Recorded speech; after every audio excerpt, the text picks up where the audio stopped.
zay andro atokansika ametsana fomba ofisialy ny rantsanangaikany fanaramasony jono aty amin'ny faritry ny Mosibe n'androandroany. Noho ny fitantan'Andriamanitra dia nibarika ny masoandro ary tintosa zao fisehoana nataontsika izao. Soatran'Andriamanitra koa isika satria narovana tamin'ity valinaretina zay mampanahirana ty ny faritra avaratra Madagasikara ary mampahely atsika tompon'andraikitra mba arisika trany anolalana sy hiaro ny vahoakansika amin'izany arety mandoza izany. Ny faharoa dia mitonga teny fiarahatsina andromato minisitry ny fambolena ny fimpina ary ny jona zay maniry miaraka amintsika andeto androany. Ary amin'izao ora zao dia miaino atsika izy, manaraka atsika akaiky izy satria tiany miatrika atsika. Androany fa noho ny adidy amanandraikitra zay tsy tambosiana amin'ny fitondram-panjakana fobe dia nandefa raiso tena azy aty an-toerana sy ny délégation vitsivitsy izy no mitia zava-dehibe loatra ty androany ity. Ny manaraka an'izay dia miaraba atsika rehetrarehetra namaly ny andro ary isorana atsika namaly ny andro. Ny fahatongavantsika zao ny avy amin'ny lavitra mety an-tanàna indrindra sika tompon'andraikitra voalohany amin'ny fitandrana andaram-panjakana dia midika fa zava-dehibe loatra ny androany. Ka zay no mahatonga ny ministera dia misaotra atsika rehetrarehetra namaly ny andro zay midika sahady fa mamitsika ny asa fampandrosoana ary tiantsika ny fiara-miasa fitondram-panjakana raha resaka asa fampandrosoana no resahina. Na eo aza ny fahamena ara-pahasalamana zay miatra amin'ny firenena dia miroso ihany ny asa fampandrosoana zay ataon'ny fitondram-panjakana. Tsara ohatsevina amintsika fa anisan'ny vina napetraka ny filoham-pirenena ny gouvernemanta dia ny arovana ny arena voajanahary, ny mahita an-tanàna maharitra ny arena voajanahary eto Madagasikara dia anisan'izany ny arena an-dranomasina. Anisany manatanteraka zany ministera zay mametraka ny lasa mangaika ny ivotoerana fiarovana ny sehatriny jony sy ny fimpinana rano zay ataontsika androany eto Mosibe.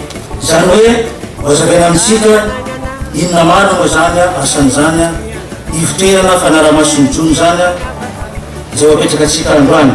Raha tiana haritra ny fitantanana arena voajanahary indrindra ny arena an-dranomasina dia tsy maintsy manaja ny fiapetra zay apetraka, manaja ny lalàna zay mifeha an'izany sehatra asa fiarina jony zany ny sehatra rehetrarehetra.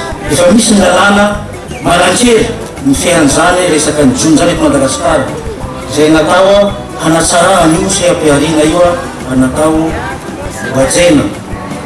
Ka ny ivotoerana fanaramasony jony dia natao anaramaso. Eto dia mpasevina atsika fa tsy natao ampiorohoro ny CSP, tsy natao brigady atahorana fa anisany fitaovana anankiray hoentintsika manatsara ny fitantanana ny arena an-dranomasina ny fametrahana ny centre de surveillance de pêche amin'ny toerana anankiray. Safidiana manokana ny eto Mosibe ametrahana an'ity antena vaovao ity Mosibe resaka ny jono no resahina dia ivony faritra Diana ny eto Mosibe ary areo distrika anankefatra zay voakasika an'ity ivotoerana ty anatin'izany Antsiranana faharoa, ny Ambilobe, ny Ambanja, ny eto Mosibe dia azo lazaina fa ivony zany toerana zany ny eto Mosibe. Ny faharoa manaraka an'izay dia tsara ho fantatra atsika fa anisan'ny faritra manan-karena indrindra eto Madagasikara raha ny resaka arena an-dranomasina sy ny morontsiraka no resahana ny eto amin'ny faritry ny avaratra andefa Madagasikara zay eo nandreo distrika anankiefatra zany. Raha ny mpikaroka no mampikaroka ny tena koa zany no sahy miteny fa anisan'ny toerana manan-karena ty faritra ity. Noho zany dia mendrika raha amin'izao vanim-potoana zao no metrahana apetraka oloha raharana afametrahana ny drafitra rehetrarehetra afana amin'ny tantana an'izany maharitra an'izany harena voajanahary zany ny eto Anosy Be. Manoloana zay dia fisaorana mitafitafina tolotratsika ny filoham-pirenena zay nankato sy nametraka ny olaharana ny fametrahana ny rafitra afahana mitantana ny harena voajanahary mba olovenjafy satria raha tsy nahazo fankatoavana dia tsy tanteraka na eo aza ny vinavina tiantsika atao dia noho fanomezany fankatoavana dia tontosa zao zavatra izao. Fisaorana manaraka zany koa ny ministera ny fambolena fiompiana nojona zay nametraka hatrany ny olaharana secteur pêche eo amin'ny fandaharan'asa zay napetraka ny gouvernemanta. Isaorana etoana koa mitao-pirandraikitsy rehetrarehetra indrindrandrindra mitondra fanjakana eto an-toerana zay nanaiky nametrahana nytia iviterina tia zay nazona fankatoavana dia zay midika fa zava-dehibe amitsika ny fitantanana maharitra ny arena masina. Etoana dia manaroatra misaotra koa zahay ny mpalohana mitetikasa zay tansoroka angady sy vinahitana nytia zavatra ataontsika androany tia dia ny tetikasa soya fisbe zay eo ambany fiain'ny ministera ihany fa manana ny vinana sa manompany koa izy dia nametraka lolaharana ny fametrahana ny tia ivitoerana tia androany koa dia vonavetsika mba amiantsika bravo kely alefa toany zay voaiza mitarika ny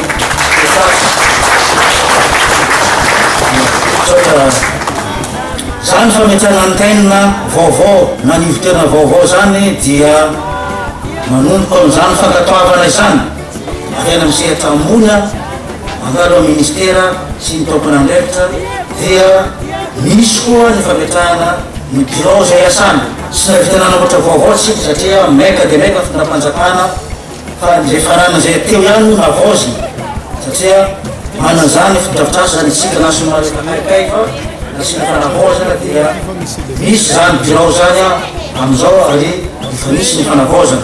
Misy koa ny olombelona zay asa am'zany ivitoerana zany inspecteur de pêche maro zay protecteur Madagasikara fa nono sarotra ny fivezivezena dia zay tratrandro ny vao Antananarivo ny vao Majunga sy ety amitaparevaritra ihany nono antsona tonga eto miangavy nareo inspecteur de pêche zay tonga eto mba hitsangana mba hoitan'ny vahoaka Anosy Be indrindra mpitondra fanjakana fa eo zany tratrandro mba hiatrika an'izao lanonana zao dia manasanareo inspecteur de pêche mba hitsangana. Inspecteur efa manana traikefa dia mifanolosolo zareo miasa eto satria tsara ho marina fa manana compétence nationale ny inspecteur de pêche hoe miasa mahera Madagasikara ato amin'ny faritra masiny Madagasikara sy setrany zonan-talety reo inspecteur reo fa mandra-pahatena misy ny tena voatendry raikitra ny fitantana zany dia reo tsaraina manatraikefa no mitarika izy rahalahy eto Anosy Be dia mifanolosolo arakaraka ny fandaharam-potoana zay apetraka ny tompon'andraikitsy ao am'izany sehatra zany zareo.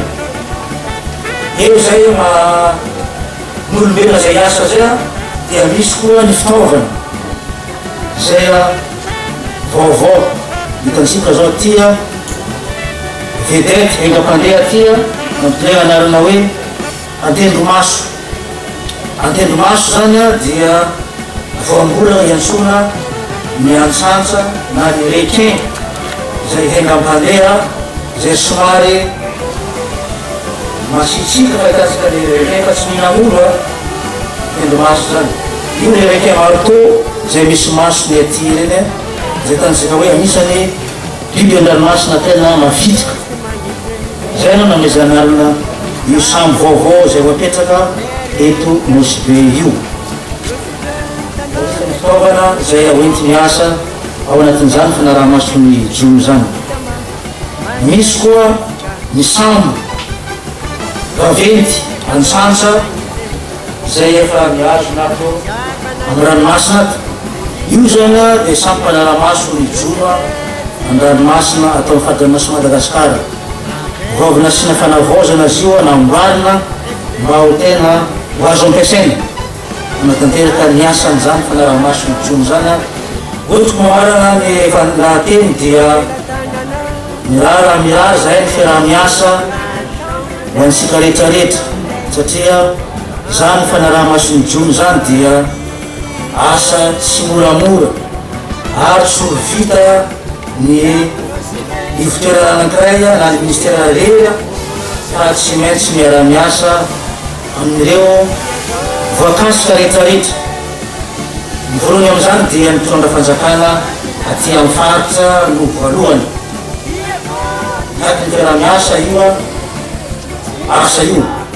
Ny faharoa manaraka an'izay dia mitady fiara-miasa koa amin'ny ireo tompondraiky fitandrona filaminana, ny fanaramaso, ny sisy-dranomasina na ny détachement marine dia anisany miara-miasa misy atin'izony eo. Eo koa ny gendarmerie satria zany fanjakana zany dia anisany infraction zay tsy maintsy miara-miasa amin'ny mpitandrona filaminana. Eo koa ny polisa, conseil de police, indrindrandrindra ny fisarana. Dia mitaky koa ny fiara-miasa eo amin'ny mpanjono sy ny mpitandaka rehetrarehetra na ny mpanambom-bokatra io na ny mpanondrana mankany ivelany. Dia irarina zay fiara-miasa zay ary magnoramora ny fanajantsika ny lalàna. Ny tanjona dia tokana ihany dia ny fitantanana maharitra ny arena an-dranomasina mba ho lovain-jafy ary koa mba ho vokatra ara-kalitao mitrandranotsika ao an-dranomasina sy ny moron-tsiraka zay ho reharehantsika eto Madagasikara mba ho tombotsoa ny firenena sy ny tombotsoa ny sehatra rehetrarehetra. Zay namany dia milary atsika rehetrarehetra ary ahita tombony amin'izany fisin'izany CSP zany mifaritra ny diana indrindratsika etonosika. Eto Mamarana dia mbola mamena ny fisaorana tsika rehetrarehetra amin'izao lanonana tsotsotra zao ary dia mirary soa ho arendrozatsika amin'ity varinaretina tia ary tsy maintsy horesintsika io raha tsika no manaraka ny fepetra zay apetraka ny fomba-panjakana. Soza tomponay mankasitraka tomponay.